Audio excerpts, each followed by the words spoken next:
Voilà, messieurs, dames, une fois de plus, bonjour et bonsoir, hein, de partout vous nous suivez. Nous sommes là, c'est toujours pour vous informer, vous former, vous divertir. La République démocratique du Congo, notre cher beau pays, nous avons ces pays pour l'utiliser. Mboka na biso zali kosunga biso pona makambo tellement ebele. Pour ceux qui ont mboka te eza mawa mingi koleka. Bandeko esengeli tolobela likambo ya proposition ya sortie ya crise électorale. Il y a Martin Fayoulou, les soldats du peuple. Martin Fayoulou, azalaki candidat présidentiel bien sûr, dans l'élection en 2018. Oyo aponamaki na bandeko. Il y a Lamuka, Moïse Katumbi, Jean-Pierre Bemba, Freddy Matungulu, Adolphe Nzitu, na bandeko mosusu pe Félix Tshisekedi aponaka Martin Fayoulou. Les bataka na ngambo ya Lamuka à côté à Genève. Bavanda, basolola, et ko simbate base koto et telemi ya limité et telemi le bi Félix biso tolingi base te tolingi au soutenir Martin Fayoulou te et sengeli yo moko kende na élection. Base ya ndeko Vital Kamerhe telema pe lobi ndeko Vital Kamerhe tolingi makambo wana te bino et sengeli bo soutenir kaka aucune élection. Alors bango mi balera bavanda ba trouver ba mettant en place coalition na bango ba bengi cap changement cache plutôt cap pour le changement. Ba mettre coalition na bango en place. Martin Fayoulou atikala la ngambo na ye na batona ba kena skone élection. Ba candidat bazalaki moi ebele. Mais ba candidat o batunyo so ba retenant ezalaki Ramazan Eshadari, Martin Fayoulou et Félix Tshisekedi. Batu bakenda élection et pesike Félix Tshisekedi a bimi liboso, Martin Fayoulou a bimi yami balé et Shadari a bimi yami sato. Wana lolenge seni et pesabiso maponomi wana. Depuis ce jour-là jusqu'à aujourd'hui, chers Congolais, Martin Fayoulou n'a jamais accepté résultat oyo ebima pour Nandeko Félix Tshisekedi. Il y a un moment où lelo tozo loba boy propose escroquerie électorale en RDC. Martin Fayoulou a-t-il tort ou raison? Pour yene mtozo loba keza escroquerie électorale en RDC. Il y a un biso tozu kakawana pour na kosala sujet na biso pe kosunga bino. Escroquerie électorale en RDC. Fayoulou a-t-il raison ou tort? Tokoti wana pona koyeba que Fayoulou azana raison to azana tort na oyazo benga escroquerie électorale en République démocratique du Congo. L'élection d'abord et salema na mboka na biso. Élection et salemaka na 2006. Bemba atikala kondimate et à un moment donné, Ayaka Kondima. C'était Joseph Kabila qui était passé. Batuba réclamant, et bien ça mon boulot la Kinshasa awa, tout le monde batuko kufa, entre autres baigo Tanzanie bakufa kana makambo wana. Tozo à 3 jours na Kinshasa donc mon boulot ya modèle wana. Minduki et Betama na Kinshasa, affrontement entre batu ya Kabila na batu ya Bemba, Babunda et Salama kitoko atamuketi. To s'est retrouvé en 2011. En 2011, élection Salem. Tata Etienne Tshisekedi, paix à son âme, a Kouei, Joseph Kabila Leki. Batouillon soit le dit non, Joseph Kabila ne pouvait pas passer. C'était uniquement Etienne Tshisekedi, Ndemouto Lekaki, Bato Balobaki Bongo. Etienne Tshisekedi a boya kokende na cour suprême à l'époque, c'est-à-dire qu'au constitutionnel, c'était la cour suprême, a boya kokende élection, comme ça la contestation et qu'on sort tout le monde, les cana, balobi karake, Joseph Kabila Ndemouto Lekaki. Etienne Tshisekedi a été mis en résidence surveillée à l'époque. Etienne Tshisekedi a l'obakake, bokende bokangelanga Kabila. Oya koya naye vivant à cause de la récompense. Wana maloba ya Etienne Tshisekedi. Aye koloba lisusu ke nanda konaye a prêté serment Tshisekedi a prêté un serment. Limité comment qui passe pour mon quota. Limité 10e mois, comment qui passe donc encerclé par les soldats. La police était mais bazalaki bambila. Au bazalaki wana. Avant dans la situation à un moment donné, il cherchait toujours l'impérium. Alors qu'il y a une dans le pouvoir, c'est l'impérium et Simbaté. Mboka continue kaka. Tokomi en 2016, élection et salémité. L'air Tokomi en 2018, élection et Salem. Ce qu'on a élection et Salem, Joseph Kabila ne pouvait plus se représenter. Alors, avant dit, Nanga Mona Bango. Vous pensez que Batika la commettre stratégie pour contourner l'opposition? Vous pensez que Batika la commettre stratégie en place pour contourner la population?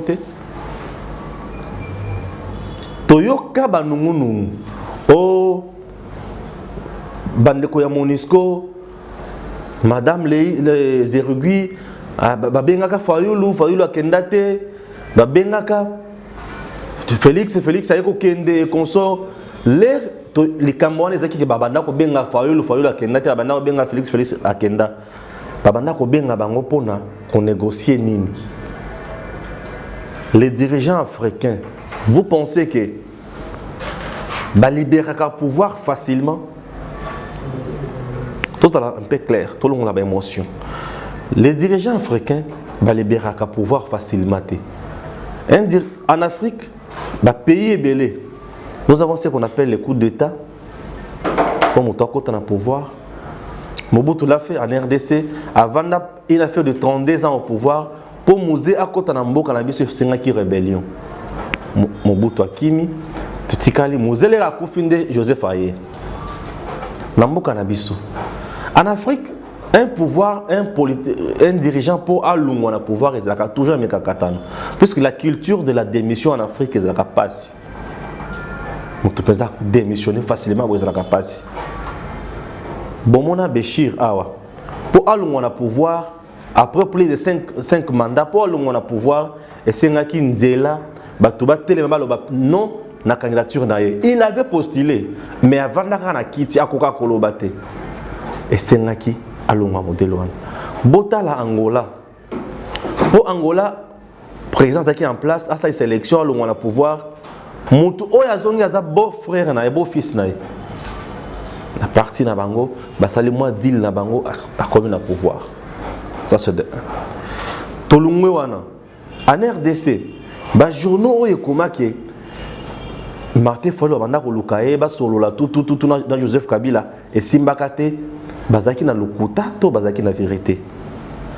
Les babanda ko luka Martin Fayulu babanda ko lukaye pour apesa bango nini puisque lui restait toujours na thèse na ya que le sénateur a vu Joseph Kabila, ancien président de la République, c'est un sénateur à vie à Kovanda, à Kosolola, à Kosala Makamonaye. Ce qui est Kosenga qui est baluka expertise na ba luka yango, mais ce qui est Kosenga bongote à Kovanda nae. Azaki un peu clair dans le langage n'a été Martin Fayulu. Donc Martin Fayulu s'est tenu à tout nanini na mibeko. Pour naye, c'était les lois du pays où Singaye va appliquer. Tolongwana. Tu s'est retrouvé et oh non, c'est Félix qui a gagné les élections, allez qui est consort. La Cour constitutionnelle Martin Fayulu Azaki na ba preuve pour na mais la CENI aussi, dans le but la CENI, et facilita les témoins n'y sauté, bazoa, preuve, et facilita les témoins n'y sauté. La question c'est qu'on doit se poser, est-ce que Martin Fayulu aussi avait beaucoup de témoins? Mais CENI, on a facilité les témoins et les candidats.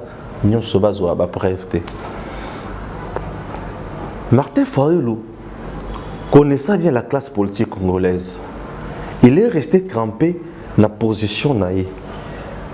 Maintenant, si on a un document où Martin Fayulu a publié proposition de sortie de crise électorale en RDC.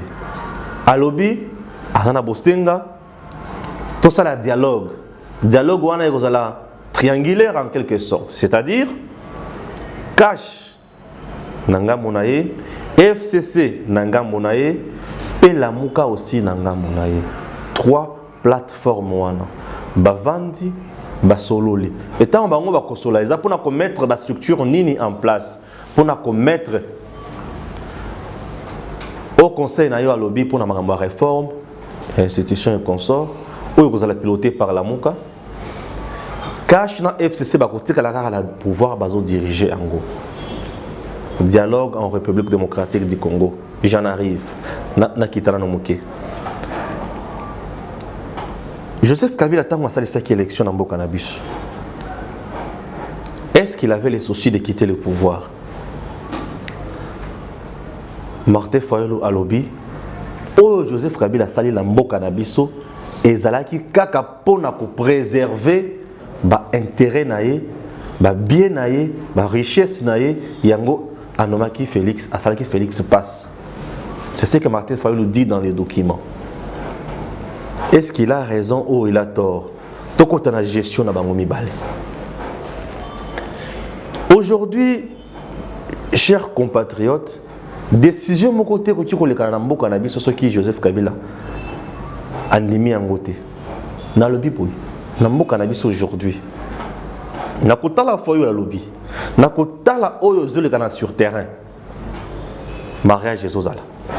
Pourquoi na lobi bon? Je vous informe que nga za muto ba complaisance te. Hein? Nga naza muto nzamba sungi na suita na nga ya kotanga kelasi nanga, sali science politique nanga et puis na la journalisme et je fais mes analyses avec indépendance d'esprit. Est-ce que oyo Fayulu a lobby? Azana tort, toi na raison, na point wana. Et que Joseph a tout fait pour na acha mutu na ye, o ya moni ki azana obédience na ye. Alors, o ya yebi que population qu'on dit Mbappé, mais avant à préserver ma camoyonce. Parce qu'aujourd'hui dans notre pays, Joseph Kabila est très calme. On y va tourner Saraye, l'intimité. Il est là. Gestion n'a pas mis balai. Est-ce que les qui savent vraiment que Joseph Kabila a quitté le pouvoir? Il a cédé la présidence. Il a laissé la présidence. Mais le pouvoir, nous avons beaucoup à Joseph. Dans banda. Dans ça par exemple, Mickey vous comprendre. Regardez aujourd'hui avec l'Assemblée nationale. Je prends le Parlement. L'Assemblée nationale, la Chambre basse, est dirigée par Janine Mabund, proposée par Joseph. Le Sénat est dirigé par Tambwe Mwamba, un proche, une personnalité, il y a Joseph, Nakatia FCC.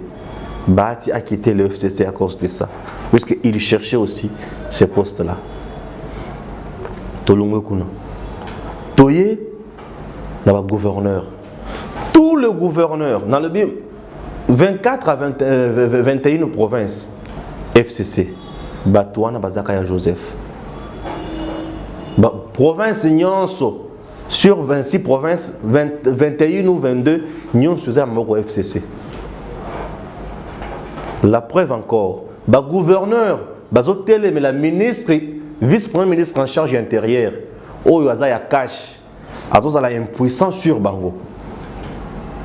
Et entre-temps, Roubaix-Roi, Azali ministre d'État, décentralisation et coopération, à côté du gouverneur. Et a interpellé ministre, vice-premier ministre, ou Azakoto les colonnes. Rien ne marche. Avant même le président de la République a nommé premier ministre, a nommé Kyungu, Nabatumususu, na SNCC et consort ailleurs. Mais jusqu'à aujourd'hui, c'est toujours Albert Yuma qui travaille là-bas, na Jekamine. Oh, il y a nommé, nan va côté en fonction de ministre à portefeuille a bloqué Makambouana et les KT. Est-ce que ce n'est pas Joseph qui dirige? Boyi Pisanga place wana. Batunaka président de la République Moutounana la conférence de presse na Goma. Il avait fait la langue du bois. Après sa réponse normale, clarté. Le chef de l'État. Batunaka na Goma Moutounana. Dans des conditions de radio RDC. Après sa réponse clarté. C'est pour vous montrer que il y a quelque chose. Mais contrat na d'huile na bango et comme on pesait sur la RDC et mboka na biso na milice oyo et comme na passe. Mais ça les autres à la tête, bakonomé bato wapi. Dans les entreprises publiques aujourd'hui, il faut que entreprise dans cette émission analyse les ambassadeurs ne sont pas nommés en RDC puisque c'est toujours Joseph qui bloque la FCC jusqu'à présent. Bamboka musu société ndi ba ambassadeur na bango awa ba yeba accrédité bango et c'est fait voilà. Mais ya biso. Et c'est ba yo kanana. Pour bâtir le gouvernement en place, je vous dis, la gymnastique autrement dans le Canabiso, il y a un côté. Tongo me dit pourquoi Joseph partait chez Félix. Pour Basolo, la Kakabaya, Sengeli Basala. Scénario, tout vivre dans le Canabiso. Et tout ce qu'on comprend dans le côté. Ils ont l'équilibre là-bas, esprit. On a fait bande de les personnes ont télé la macamboine battu belé. Mais pour éviter la macamboine, on a plus que à la lire où vont les choses, blocage, danger, zapembeni. Pourquoi? Puisque un jour Félix va craquer. Dictat ou yande konaye ou bazana na coalition na bango et que l'embissaye un jour. Récemment na bambo comme ça balobaka que Félix doit chercher son émancipation politique. Batona bazaki banyamate. François, c'est pas Sarkozy, Emmanuel Macron,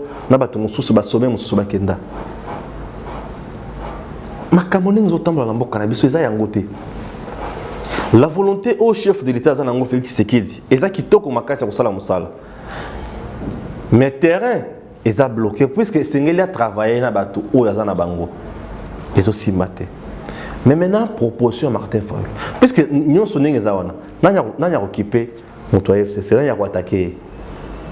Mon touté. Si ma camarade est normal, pourquoi le président de la République a refusé de fouiner dans le passé? Il y a eu des massacres dans ces pays.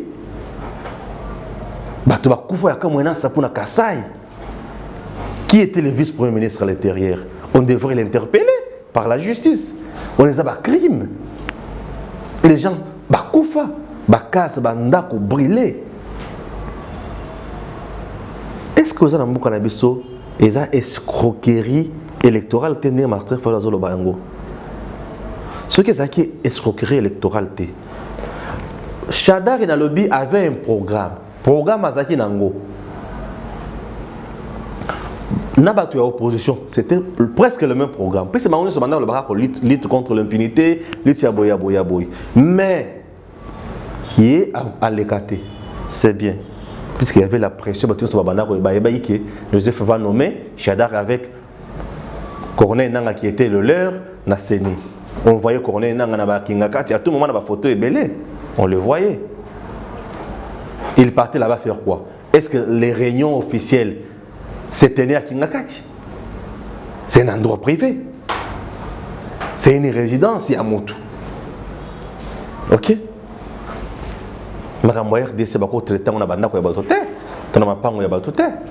Ça c'est connu. Mais non. Biso batunyo so bayebaki ke bato FCC bazoko kate. Bazaki na image ya mabe sur terrain, vie gestion na bango. Mais bango ne muto ba comme plus de 350 l'Assemblée nationale. Bango ne muto ba leka plus de 350 l'Assemblée nationale. Kaka bato banda ko boy. Nde bato o bato ba vota. C'est contradictoire. Lambert Mende abima meilleur élu na lodge. Ok? Mais lors il y a élection, il y a Lambert Mende na Mokomadi. Lambert Mende a Kwei Mokomadi Aleki. Joseph Mokomadi Aleki. Qui était indépendant Aleki. Population, l'air tika la candidature à Lambert Mende, l'air Mokomadi était invalidé. Batoba Tomboka, Batoba Pia, Tumba Bandako, marcheur. Quelqu'un qui était le mieux élu. C'est paradoxal. Tout ça, on analyse. Moutou Azaki mieux élu à point, à l'équipe gouverneur était Mouboulizate. Ah, papa. Pourquoi population aux Azaki base? Il y a des députés provinciaux qui sont censés pour la motoana, pour niété. Base wana population est tombée les députés provinciaux. Le quota est là. Escroquerie électorale. Est-ce que Fayoulou a raison ou il a tort? Maintenant, tu es plus loin. Si la makambo est dans le Sénat, Sénat il faut que soit yango chef de l'État est garant du bon fonctionnement des institutions, tout est consort. À suspendre l'installation à Sénat. Coup d'épée dans l'eau. Quelques jours après, Sénat Zongi yango n'a pas fonctionné. Répété de corruption. Élection à Sénat. Sénateur. Il faut changer le mode de structure. Tout le monde a un système indirect et comme un système direct. Il avait aussi proposé des bonnes intentions, mais au fond, gestion de propagandistes. Propagandisme plutôt. Vous voyez un peu ce que nous sommes en train de vivre en RDC. Mais maintenant, la proposition de Fayoul, est-ce que c'est pour eux, il faut Joseph, Félix, il faut Kabila. Mais, aussi longtemps qu'il y a des faveurs à Ondima. Puisque l'élection, il faut ça les mains. On a 18 mois. On va gérer ensemble la bataille au salle. Est-ce que c'est possible? On a s'opposer à l'écosystème. Puisque avec ça, nous aurons un autre gouvernement dans la configuration sous. Ce que ça à 65, le coquille comment 20, 20, 15, 20, 20 et consort. Ou 22, 22, 22. Il n'y a pas de Bagato et Kita. Et quoi y en a assez. Pour chez nous, les dirigeants, on a une stabilité na bango. Pourquoi FCC a dans l'opposition tout ça la cohabitation? Pourquoi? Parce que les questions qui sont dans l'opposition, ils s'opposer contre le pouvoir.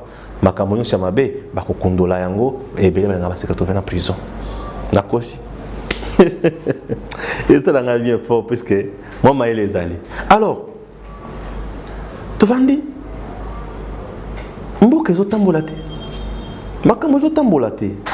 le chef de l'État va tourner dans Mboke Belé, c'est bien. Mais les raisons pour Makambo Belé s'appliquer. Comment ça va s'appliquer? Russie a lobby, n'a pas de transport et consort, soit il y a train et consort. Mais entre-temps, le chef de l'État a nommé Najekamine, Pena SNCC, bazo travailler. Tant que Russie a continué à plus de 500 000 euros en dollars, c'est compliqué. Qui bloque qui et pour quel motif? Est-ce que nous sommes, ces Congo, c'est un bien privé à Moutou? Chadak, lorsqu'il a dit que l'État congolais appartient à Kabila, il n'avait pas tort. Il sait ce qu'il a dit, c'est un politique. Aïebi Makambo. Puisqu'au-delà, il a dit que c'est lui de Pesque qui est venu nous chercher. Aïe, le Kabango, pour passer la coalition, tout va passer au pouvoir. Il y a un tour. Maintenant, au regard de Makambo, le changement voulu au bâtiment sur le camp. Le président s'est forcé à ça la Kamakamwa. Mike, moi et belé. Mais en réalité, les choses ne semblent pas décoller. Le quoi bloc aux autres décoller. Est-ce qu'on ne peut pas accepter la proposition de Martin Fayoul pour que nous les bosso face B à proposition de Martin Fayoul? C'est puisque Monique a zappé les bandes, il y a un photo sur la dialogue, puisque nous avons un dialogue de dialogue. Dans la San City, tout le monde élection et Salemi, Joseph Avandi, tout ça le dialogue, ça le dialogue, Avandi, élection après élection en 2011, dialogue, il y a une APC concertation, en 2016, un dialogue comme ça, élection malamou, et Salema ce qui me balait ce qui me sat, et banda dialogue il y a avec Amerena et Dem Kodjo. Et ceux qui ont été et ça gouvernement nango Badi Banga premier ministre ya oya il est passé tout mususu baboya yango bavandi comme mususu yeye ya 5 bazi ba résolution ya kuna ya oya baye bakangisi na ya 5 tout basali. l'air basala ba résoudre ba makamoni sur na 5 ans pour ba appliquer yango ezaka problème awa problème awa. Tout ça c'était quoi? Joseph Abanda ko distraire la population opposition ayebi ke bazana nzala bazana posa ba kota na pouvoir balia mbongo yi avanda kana ngwene na ye kimia. Quelle stratégie? Non, c'est un fin technicien. Ouais, c'est un fin technicien. Alors, Tovanda le Lengiwana, au finish, élection de Jérusalem. Nous sommes en train de vivre un schéma. Schéma où ils ont en place, Oyo. En principe, c'est un zalate. Vie image à Makamoudeng Zalaki. Mais ce qui schéma où ils ont en place, c'est qu'il y a une vérité cachée. Schéma FCC cache Oyo. Avec tout puissant Makamoudeng Joseph Kabila, c'est un schéma qu'on doit démanteler. Ce schéma ici doit se dissoudre. Alors pour le schéma et l'ungwa, c'est pas facile, ça demande implication de la population. Pendant Martin Fayulu, nous avons proposé.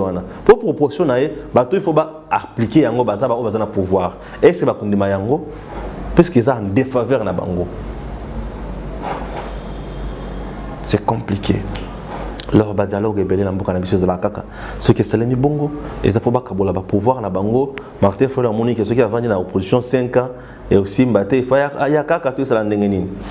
C'est aussi une hypothèse qu'on peut cotobola. Mais makamboza moi passe. Donc proposition Martin Fayulu na Oyaltali azo qualifié il y a escroquerie électorale en Mokanabiso. D'un côté, ils ont la place Nango. Ils ont la place Nango. Pourquoi? Pour le lengi makamzo tamba na mboka na biso, KOP danger za pembeni. Alors pour éviter danger na kawana et sengeli, ba mettre ka schéma mususu en place autokende. Pour schéma oyo, ils ont au détriment, ils ont l'intérêt à motomoko. Ils ont l'intérêt à la population. Pour la population se retrouver dans nos malamu, pour la population se retrouver faut motoana à la volonté na ye. Il reste le président en quelque sorte. Oh, Martin Fayulu que c'est Félix qui porte masque. C'est qui dit. Martin Fayulu n'est pas dupe. C'est quelqu'un qui raisonne. Azamoto oh, il y a personne à battre une chose. Azamoto oh, il y a personne à boyer bien ma classe politique. Oh, il faut tout éviter. Donc, il est temps que les Congolais se réunissent, va trouver solution à la crise ou tous en cas monde. C'est inacceptable. Jamais dans mon pouvoir, il y a Joseph Kabila, ministre, à Télémela. Makamonaï. On a vu, premier ministre Azoli Ngabima, directeur de cabinet, il que Zonga Obimate a quitté. Nemi l'a fait dans Chibala. Kobimate Vandawana. Suis à le bas. Mais Nao, il y a un gouvernement. Il y a présence au voyager, ministre de la Défense à Tekali. Eh, il y a humiliation. Ça, c'est de l'humiliation. Donc, présidence, en quelque sorte, est comme désacralisée. Est comme désacralisée. Donc, les choses ne marchent pas. On doit se dire la vérité. Trouvons un autre schéma où vous allez en intérêt à la population pour que vous abonnez-vous toujours. Et ça nous fait du bien lorsque vous vous abonnez nombreux pour la chaîne. Nous sommes là, c'est toujours pour vous. Alors, tout le monde a numéro il y a Makambo Otozana Yango et puis Nzambe abattra toujours République démocratique du Congo. À très bientôt.